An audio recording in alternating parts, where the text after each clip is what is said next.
here for now. Let's move this. Oh, trip on it.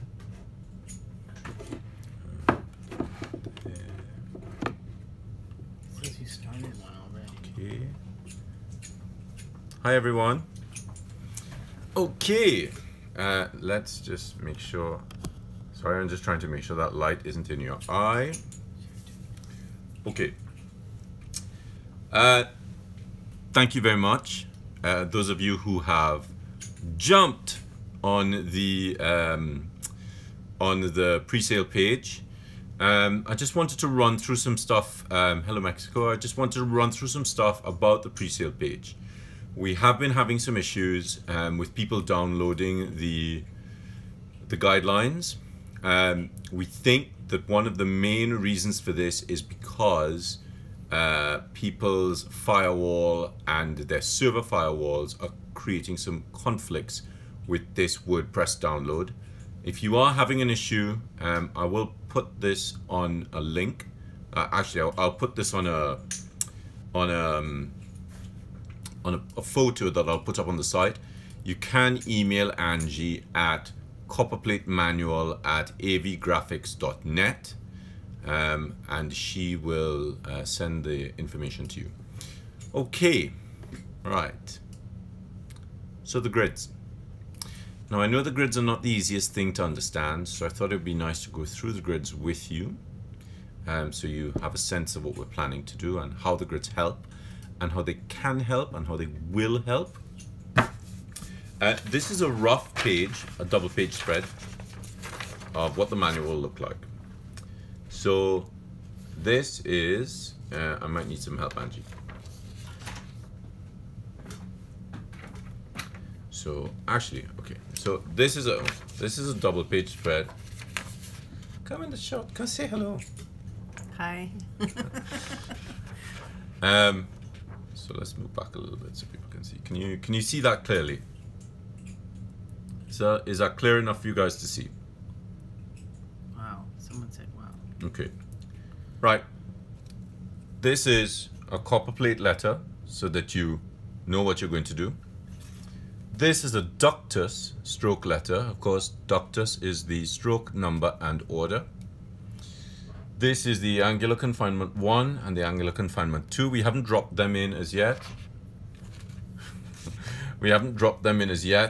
So they're just sketches that we put in. This is the elliptical confinement.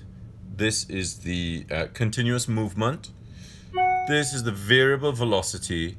And then I'll come closer to the camera once I run through all of it. This is the variable velocity, and this is a Roman capital M, which I'm very grateful to Gaina Goff to be doing the Roman caps, because of course she taught me at Reading. So let's get a little closer. So this is the first page. I've developed a different way to look at the ductus. So I'm using these arrows on top of the thing, those of you who've studied with me before. And at the bottom of the page, you get 3 variable letters. This page is still sort of, these are just sketch things. But once we've done all of the work to drop into this page, but we are currently running, we're currently sort of working on other things that we have to scan, and I'm happy to show you some of it. So this is a page of ampersands, which we'll drop in, and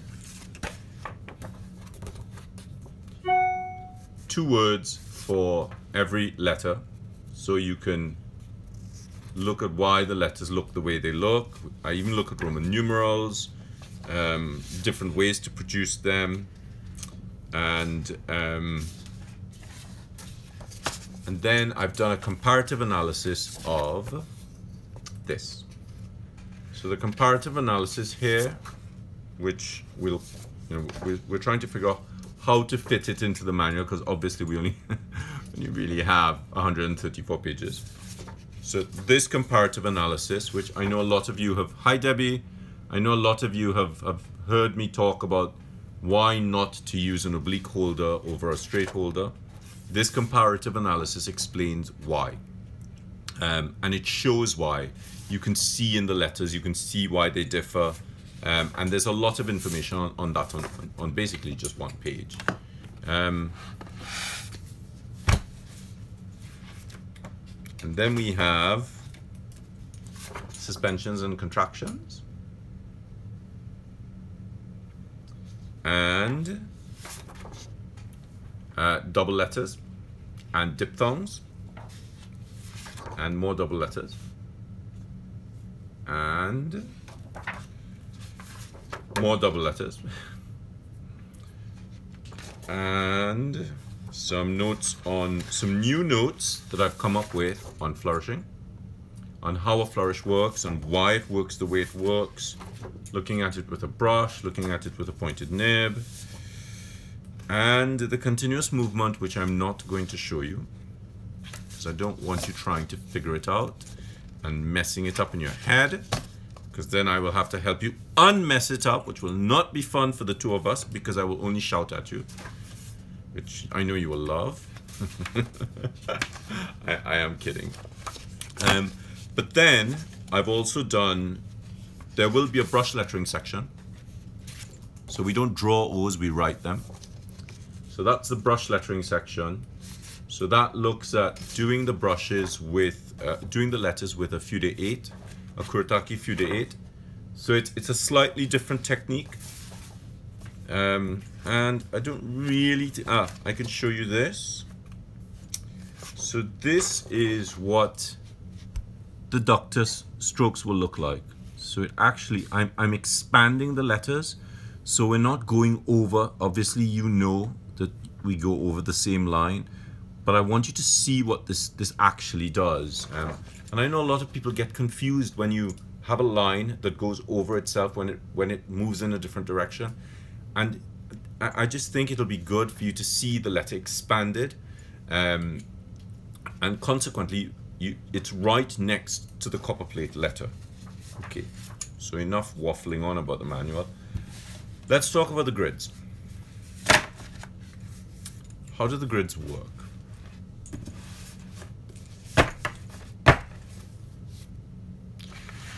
So obviously I'm in Angie's studio and I've devoured some of her desk space.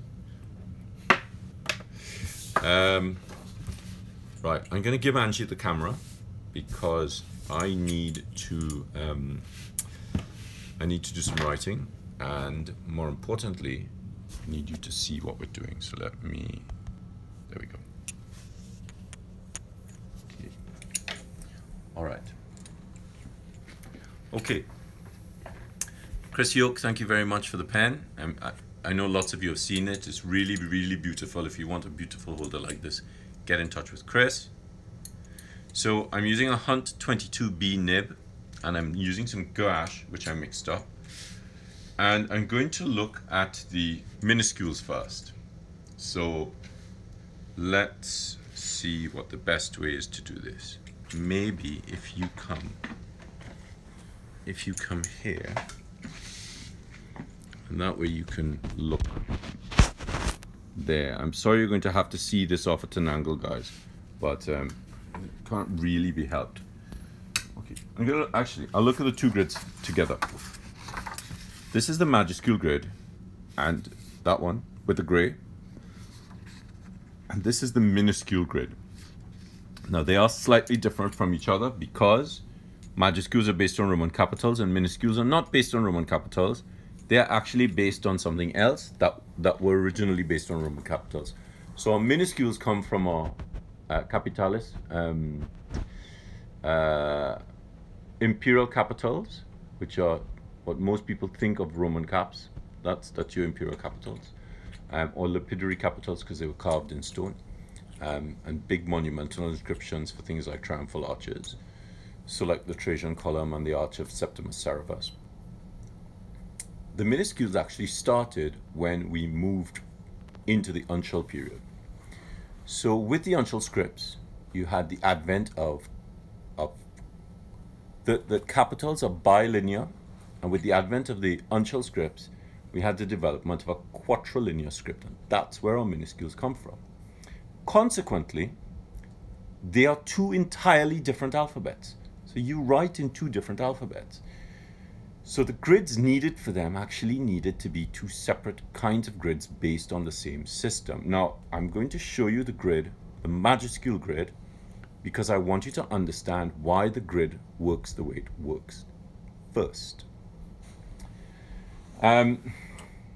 I'm working on a principle of sixths, thirds, halves come into play, but twelfths also come into play, and you can't really see the twelfths until you look at it on a slightly larger scale. So I'm going to run through this with you, show you what I would like you to eventually do, but the first stepping stone is to actually do the minuscules on the minuscule grid, and then you can do them on the majuscule grid. So let's have a look at this. Now, somebody asked me why the grid looks the way it looks. I want you to write names. I am not writing anybody's names.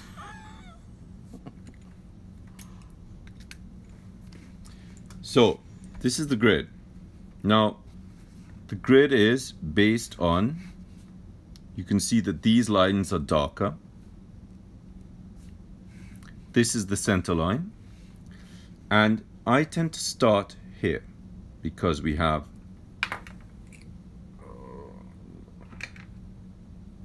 use this little sleechy.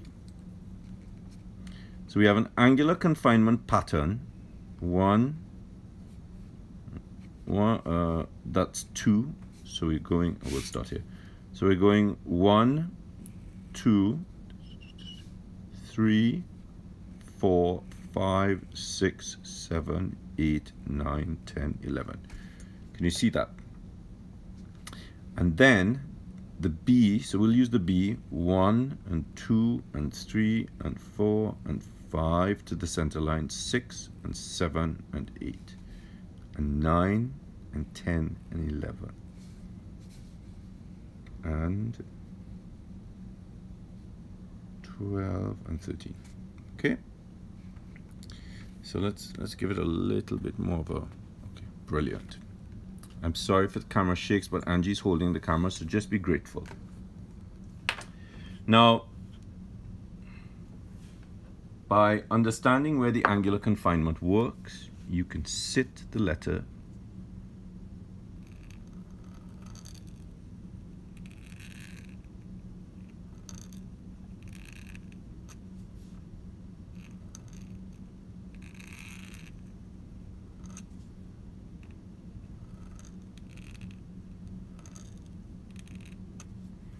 That's why the grid works the way it works.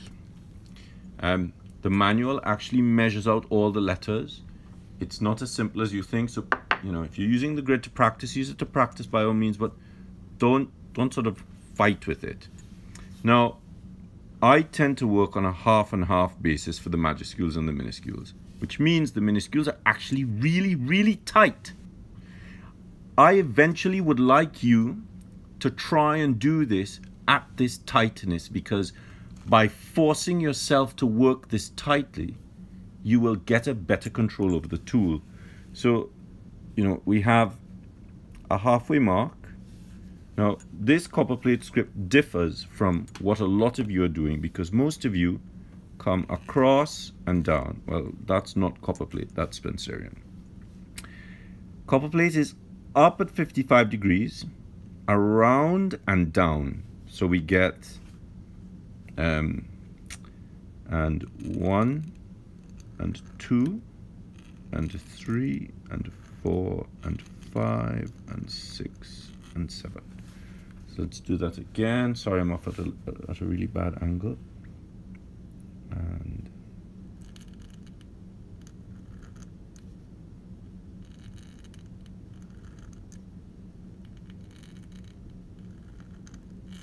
it's much better. And because you're moving up at 55, down at 55, up and over, so this is a third and this is a sixth. Notice this is half of that, and another third and another sixth. So that's where the turns are. So all of this is explained in the manual. So where are we at? So let's look at how the minuscule sheet works. Now with the minuscule sheet, I have Angie and I have taken the minuscules, and we've, instead of using 6, instead of using 3, we're using 2, because it's a little bit squatter and it's a little bit wider, and equally it's a little bit easier for you to get into the script. I would really like, if you're starting with the minuscule grid that we are providing, that you eventually start using the majuscule grid for both majuscules and minuscules, but you need a fair deal of pen control to do it. You know, the whole thing is about helping you to get better. That is why this manual is so technical, and that is why we have to provide a fair deal of additional content, video content, because it's so technical, but it's technical because I want you to improve. I want you to see the letters. I want you to see what sits underneath the letters. So let's look at the minuscules. So the minuscule grid works on this principle, a slightly different principle, which is a little bit wider. So we have, so let's get a little bit closer there. So we have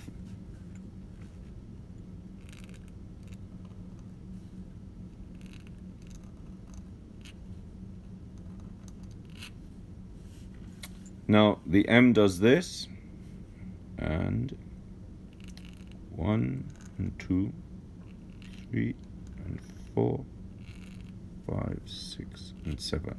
Notice they are half of the parallelogram, and these are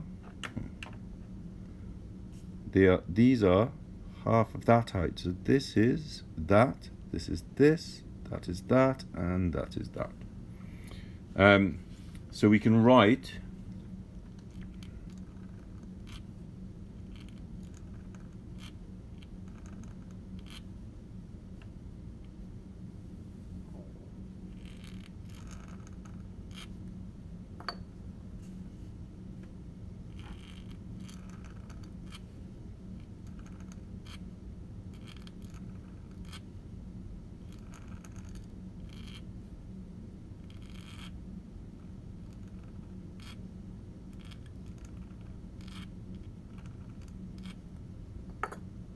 Someone's asking what kind of ink you're using. I said earlier on I was using gouache.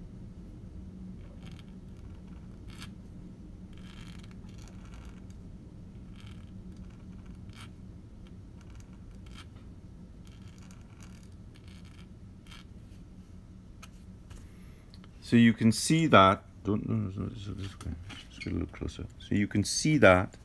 Now this is quite interesting because this is something I deal with in the manual, and that's spacing. This spacing can alter.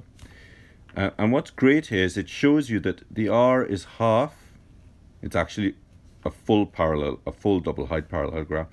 But the ligature is half, and that ligature joins to the A, and the A sits inside the parallelogram. And look, the A joins to the P, and the P sits inside the parallelogram. But the P joins to the H at half as well. So understanding how the writing system works and how the spacing, so I do look at the spacing here. Now I'm going to do a slightly larger letter. Okay. Someone's asking what kind of paper you use. The paper is something we're working on, so you don't have access to this paper. So it doesn't make sense telling you about it because you'll go hunting for it and it'll only frustrate you.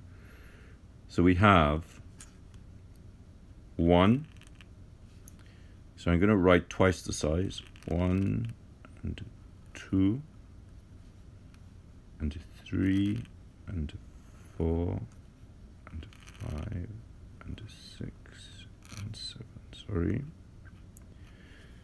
Okay, now the reason why I wanted to show you this is considerably larger, and you can see that by using one parallelogram, which of course up here is half. We have 2 parallelograms wide and 2 wide and 1 wide. You can really get a sense of how the letters are structured from a spacing point of view. So the internal space the space in the ligature. And so if we're writing, let's say we're writing man, the A would start here and turn there. And if we have an indirect ligature, we would go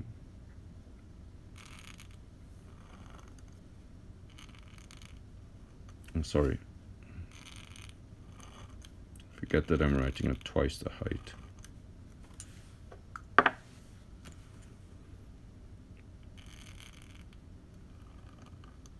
And so the indirect ligature would do this, and do that, and do this, and that.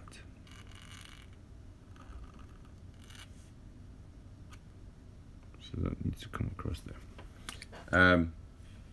Sorry, I'm off at just a little bit of an angle, so the nib is not at the right angle because Angie is right in my way.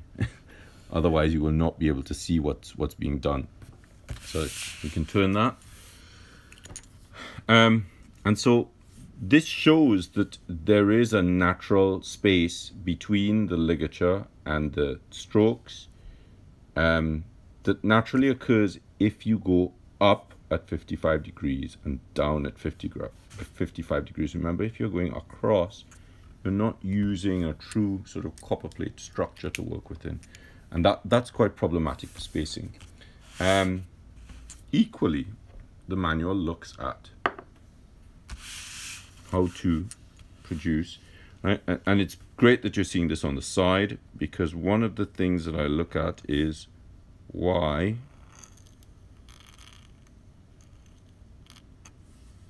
I've turned the pen so that it is parallel to the baseline.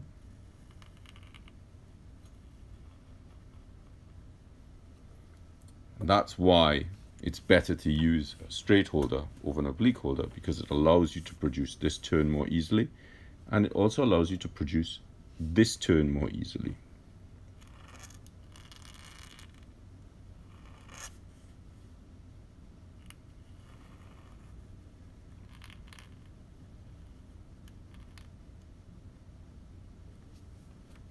Of course, for those of you who are interested in flourishing, can't really flourish in this direction. The flourishing occurs in this direction.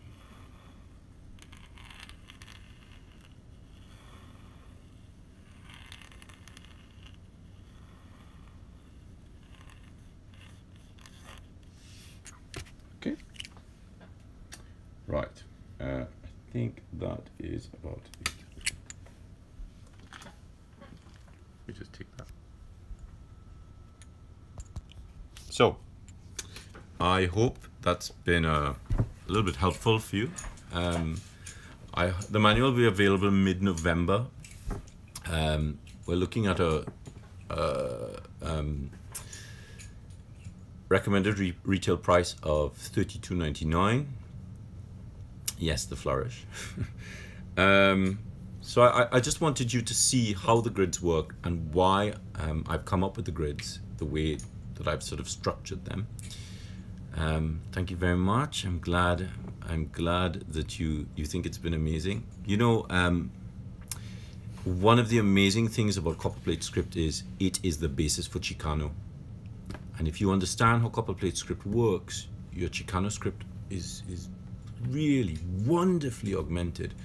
So if you go to my Instagram page, for those of you who don't know what Chicano is, it's one of the really new, relatively new scripts used by tattoo artists to produce tattoos.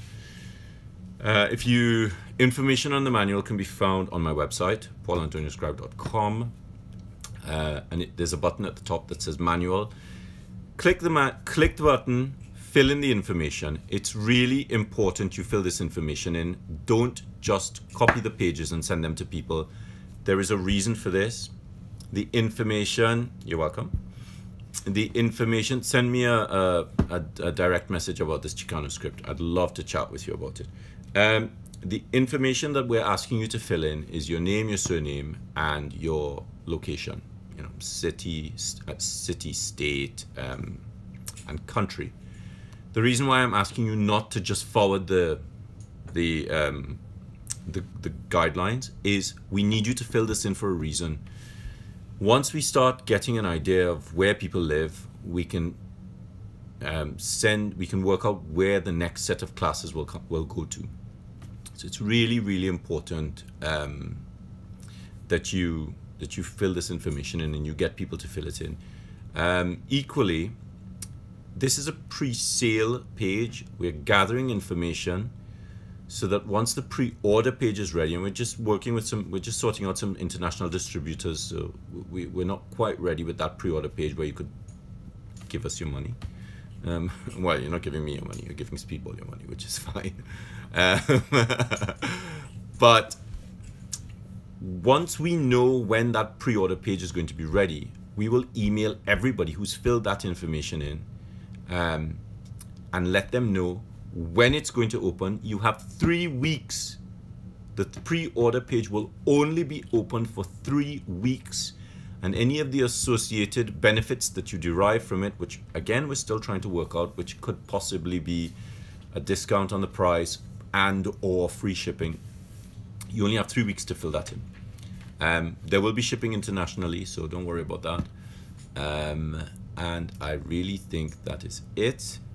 Thank you very much for taking the time to stay online and listen to me waffle on about this crazy manual that I've been writing, and poor Angie putting up with all of this. The small caps. No, we're not. I don't think we're doing this via Amazon. Setting it up has been an absolute nightmare. We don't really have the time. Oh, if you live in London, come to the studio when you have some time. I'm back in London. I'm back in the studio on the 16th of August, so just send me a message. What was I saying? The time difference is really messing with my head here. What was I saying? It doesn't really matter. Oh, Amazon. We'll most definitely be working with John Neal Booksellers. So we've spoken to John about it, and we're still working out some other international distributors. But John is happy to send stuff anyway. Small caps, no. You'll have to wait a while for that, because the manual, that's not the next manual. Make your live early. It's too late in Egypt. Move to another country. You know, everybody else has time issues here. Come on. Right. Thanks very much for your time. Thanks very much for staying on. Thanks very much for those of you who have filled in the pre-sale page, and good luck with downloading the files and printing them off. Again, if you run into problems, you can send an email to copperplatemanual@avgraphics.net, and I will post this online. Okay, have a great evening. Have a wonderful time. Thank you. Bye-bye. How do you stop this?